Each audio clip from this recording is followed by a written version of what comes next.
So hello my dear students, कैसे हैं आप सब। आप सभी का फिर से स्वागत है मेरे YouTube चैनल एसएससीसी ज्ञान बाय अविनाश सर में। आज हम लोग लेसन 1 के ऑब्जेक्टिव्स देखेंगे। पिछले वीडियोस में हम लोगों ने लेसन 1 का फुल एक्सप्लेनेशन देखा था, पूरी तरह से उसको हम लोग पढ़ चुके हैं और आज उसके कुछ इंपॉर्टेंट ऑब्जेक्टिव्स जो एग्जाम में बहुत पूछे जाते हैं उसे हम लोग आज पूरा करेंगे। तो चलिए शुरू करते हैं बिना देर किए। तो 10th क्लास का मोस्ट वीवीआई ऑब्जेक्टिव है, ध्यान से देखिएगा। पहला क्वेश्चन है the page for living is written by. The page for living है वो किसके द्वारा लिखा गया है? तो ये लिखा गया है हम लोग का आरसी हचिंसन द्वारा। आप सभी को याद भी होगा आरसी हचिंसन द्वारा। आगे देखते हैं दूसरा question. In the page for living the writer captures the agony of. इस लेसन में the page for living lesson में जो राइटर है वो कैप्चर करता है किस एगोनी को, किसकी पीड़ा को, किसकी पीड़ा को वो इस चैप्टर में बताया है। कैसे आदमी को? तो मॉडर्न मैन को। कैसे? मॉडर्न यानी कि आजकल के। आगे question number 3 the main character in the play which the another saw was A and dot dot dot com merchant. जो मेन कैरेक्टर है इस चैप्टर में और वो एक नाटक में काम कर रहा है कॉम मर्चेंट के तौर से। तो वो कैसा था? कैसा था वो? मतलब कॉम मर्चेंट जो था वो कैसा था? तो एल्डरली यानी कि वो बूढ़ा था। कैसा था? बूढ़ा था। आरसी हचिंसन आरसी हचिंसन थे क्या थे? तो एक ब्रिटिश नॉवेलिस्ट थे। आप लोगों को याद ही होगा, मैंने पढ़ाया है बढ़िया से, तो उसमें मैंने बताया था ब्रिटिश नॉवेलिस्ट थे। क्या थे वो? ब्रिटिश नॉवेलिस्ट यानी कि ब्रिटिश उपन्यासकार। मैंने हिंदी में भी आप लोगों को बताया है, ब्रिटिश उपन्यासकार वो थे। चलिए आगे देखते हैं। सो क्वेश्चन नंबर 7 देखते हैं। Where did the author see a play in which a clock merchant was the chief character. Author ने यानी कि राइटर या नरेटर दोनों में से कुछ भी आप बोल सकते हैं, तीनों एक ही लोग को बोलता है जो राइटर होते हैं। तो ऑथर जो थे एक नाटक देखे कॉक मर्चेंट का, जिसमें चीफ कैरेक्टर था कॉक मर्चेंट। तो वो था डबलिन का। उन्होंने कहां देखा था? तो डबलिन में देखा था। वो रहने वाला था वहां का, आयरिश कंट्री का था। और कोई पूछेगा कि कहां का रहने वाला था वो कॉक मर्चेंट, तो हो जाएगा आयरिश कंट्री। और ये नाटक कहां पे हो रहा था? तो डबलिन में हो रहा था। ध्यान दीजिएगा इस बात। क्वेश्चन नंबर 8 देखते हैं। Who had the fantastic notion of the spending 10 pound on holiday। इसको पॉन्ड कहा जाता है। पिछली वीडियो में शायद मैंने येन कह दिया था, कोई बात नहीं, इसको सिंबल को आप लोग याद रखिएगा, ठीक है। यानी कि 10 पाउंड एक हॉलिडे पर कौन खर्च करती थी? किसका मतलब एक शौक था? तो आप लोग जानते ही है वाइफ ऑफ कॉर्न मर्चेंट। कौन हो जाएगा? Wife of corn merchant. Corn merchant की वाइफ थी। अगला क्वेश्चन देखते हैं 9 number. Who was cheating the corn merchant. Corn merchant को कौन चीट कर रहा था? तो उसका नेफ्यू। कौन कर रहा था? उसका नेफ्यू कर रहा था। अगला क्वेश्चन देखते हैं। क्वेश्चन नंबर 10 है।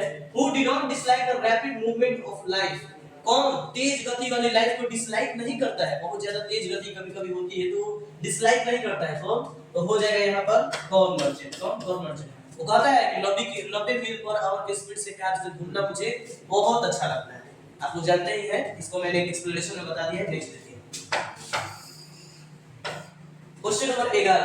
Who likes fast travelling. किसे फास्ट ट्रैवलिंग करना पसंद था? यानी कि किसे तेज गति से ट्रैवलिंग करना यानी कि घूमना पसंद था? तो उसे कहते हैं द कॉर्न मर्चेंट को। किसे था जी? तो कॉर्न मर्चेंट को था। वो कॉर्न मर्चेंट कहता था कि 90 मील पर आवर की स्पीड से कार को घूमना उसे बहुत पसंद था। 90 मील पर आवर बहुत ज्यादा होता है। चलिए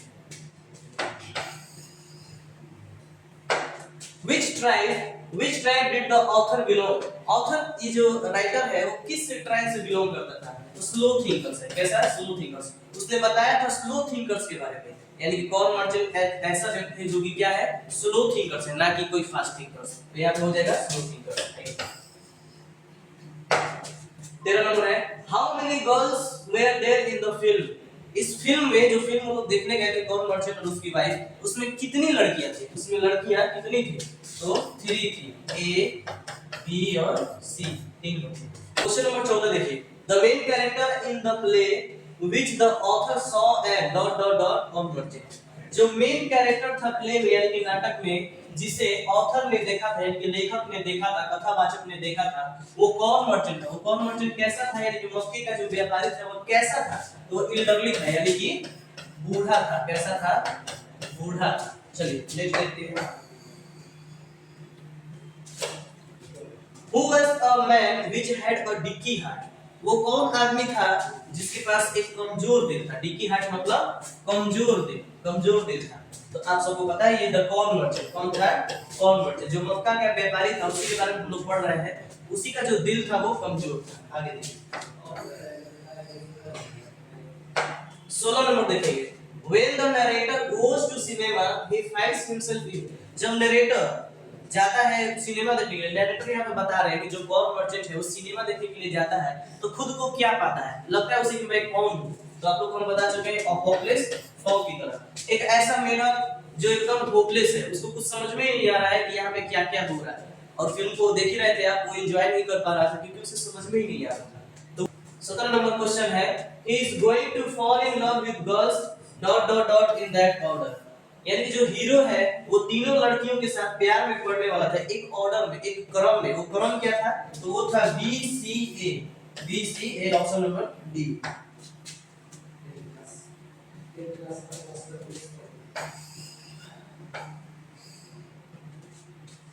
18 नंबर देखते हैं, weak hearted means same as. जो जिनका कमजोर हार्ट होता है, वीक हार्ट, उसका मतलब क्या होता है? उसी के जैसे एक वर्ड खोजना है। तो देखिए यहाँ पर डीकी दिख रहा है, डीकी मतलब कमजोर हार्ट, जो कि कॉर्न मर्चेंट को, कॉर्न मर्चेंट पे था। ये सीएम मतलब कॉर्न मर्चेंट है, कॉर्न मर्चेंट। आगे देखिए, to dine in London and lunch in New York next day seems to the narrator। यानी कि लंदन में डाइन करना, डाइन मतलब डिनर, ना कि वो रात वाली डाइन, उसका मतलब याद कीजिए, ठीक है? यानी कि लंदन में जो डिनर करना और लंच करना न्यूयॉर्क में अगले दिन कैसा लगता था? नरेटर को कैसा लगता था? Most satisfactory experience. अगर ऐसा हो तो उसके लिए बहुत संतोषजनक एक्सपीरियंस था, वो संतोषजनक है, यानी कि उसे अच्छा लगता था ऐसी चीजें काम करना, उसे बहुत अच्छा लगता था। सो अगला क्वेश्चन हम लोग देते हैं, question number 20। Who was the man of many anxieties? कौन आदमी था जो बहुत ज्यादा परेशान रहता था? तो उसे हम लोग देखते हैं द एल्डरली कॉर मर्चेंट। कौन था? Elderly core merchant. आगे देखिए 21 number, the elderly core merchant lived in. Elderly जो कॉर मर्चेंट था वो कहां रहता था? वो रहता था स्मॉल आयरिश कंट्री में। आप ध्यान देंगे, वो रहता था स्मॉल आयरिश कंट्री में, और जो नाटक हो रहा था वो डब्लिन में होता था। कहां हो रहा था? डब्लिन में होता था। आगे देखिए 22 नंबर, अगला question, the speaker adores the machine the her on about the. जो स्पीकर था मशीन के बारे में कैसे सोच रखता था? तो मशीन के बारे में वो कहता था कि एक जगह है बट्रेसा नामक जगह, उसका वो बहुत इज्जत करता था। कहता था कि वहां पे मशीनें जो होती है बहुत अच्छा कार्य करती है। आगे देखिए,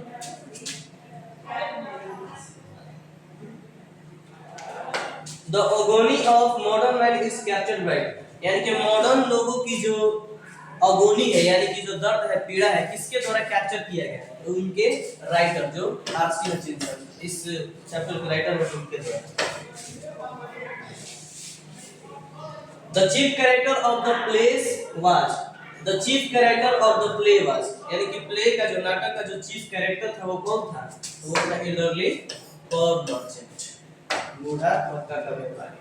अगला, all the tests today are designed to measure। आजकल के जो टेस्ट होते हैं वो कैसे डिजाइन किए होते हैं? किस तरह के? किसको नापने के लिए? तो द स्पीड ऑफ माइंड, यानी कि दिमाग का जो स्पीड होता है, इसे मापने के लिए आजकल के टेस्ट डिजाइन किए जाते हैं, चाहे वो किसी भी क्षेत्र में। क्वेश्चन नंबर 26 है, slow thinkers are trebly dot dot dot in the business of getting a living. जो स्लो थिंकर्स हैं वो असहाय होते हैं कौन सी चीजों में? तो हैंडीकैप्ड। क्या हो जाएगा? हैंडीकैप्ड। बिजनेस करने में उनको रहने में बड़ा दिक्कत होती है, हैंडीकैप्ड। आगे देखिए 27 number, and elderly core merchant was the man of. ये जो एल्डरली बूढ़ा कॉर मर्चेंट यानी कि मक्का का व्यापारी था, वो कैसा व्यक्ति था? तो एंजाइटी से भरा हुआ था, परेशानियों से वो भरा हुआ था, तंग था। 28 number, the speaker goes in a car eight. जो स्पीकर है वो जाता है कार में, कितना वो फास्ट चलता है? तो 90 माइल्स एन आवर। 90 माइल्स यानी कि 90 मील जाता है एक घंटे में। 29 number question, who exhibits the exceptional flair of the touching the sensitive issues of the contemporary society। आजकल की समसामयिक सोसाइटी में जो सेंसिटिव इश्यूज है इनको टच किसने किया है, यानी कि एक मध्यम वर्ग के लोग के बारे में भी कौन सोचते हैं, ऐसा कौन सोचते हैं, जैसे कि कॉल मर्चेंट के बारे में ऐसा छोटी छोटी बातें जो बताते हैं इस चैप्टर में, ऐसा कौन बता रहे थे? तो हमारे राइटर जिनका नाम है आरसी हचिंसन, उन्होंने ही तो कॉल मर्चेंट के बारे में बताया है ना। आगे देखिए, नेफ्यू वाज चीटिंग टू, जो नेफ्यू था वो किसे चीट कर रहा था? नेफ्यू यानी कि भतीजा किसे चीट कर रहा था? तो एल्डरली कॉर्न मर्चेंट यानी कि मक्का के व्यापारी को। Next question, who saw the play in Dublin, किसने डबलिन में एक नाटक देखा? तो द नरेटर में यानी कि लेखक में, लेखक में कथाकार बोल सकते हैं, लेखक बोल सकते हैं, जो चाहे आप बोल सकते हैं, ठीक है। क्वेश्चन नंबर 32 है, an aeroplane was flying dot dot dot miles per hour, एक घंटे में एरोप्लेन कितना उड़ रही थी? जो कि बहुत उसको अजीब लग रहा था कॉर्न मर्चेंट को, तो वो उड़ रही थी 1000 माइल्स, कितने माइल्स? 1000 माइल्स पर आवर, प्रति घंटे में। तो जैसा कि आप लोग पढ़ चुके हैं इस चैप्टर को, एक्सप्लेनेशन पूरी तरह से आप कर चुके हैं, तो आप लोग के लिए एक क्वेश्चन हम लास्ट में दे रहे हैं, शायद आप लोग पढ़े हो तो बता सके। अगर आप लोग बता सकते हैं तो कमेंट बॉक्स में जरूर कमेंट कीजिएगा। क्वेश्चन लास्ट वाला है, he liked the driving car which speed is dot dot dot miles hour, वो पसंद करता था यानी कि कॉर्न मर्चेंट ड्राइविंग कार को ड्राइव करना, which speed जिसका स्पीड कितना होता था, कितना माइल्स पर आवर, यहाँ पे क्या होगा आप लोग बताएंगे, ठीक है। तो हम लोग का वीडियो यहीं पर समाप्त होता है, मिलते हैं हम लोग फिर एक और वीडियो में। लेसन 2 का हम लोग पढ़ेंगे फुल एक्सप्लेनेशन और उसका फिर ऑब्जेक्टिव्स देखेंगे, तो फिर मिलते हैं हम लोग। और ऐसे वीडियोस देखते रहिए, अगर अच्छा लगा हो तो इसे लाइक कीजिएगा और सब्सक्राइब कर दीजिएगा, भूलिएगा मत, ठीक है। फिर मिलते हैं हम लोग।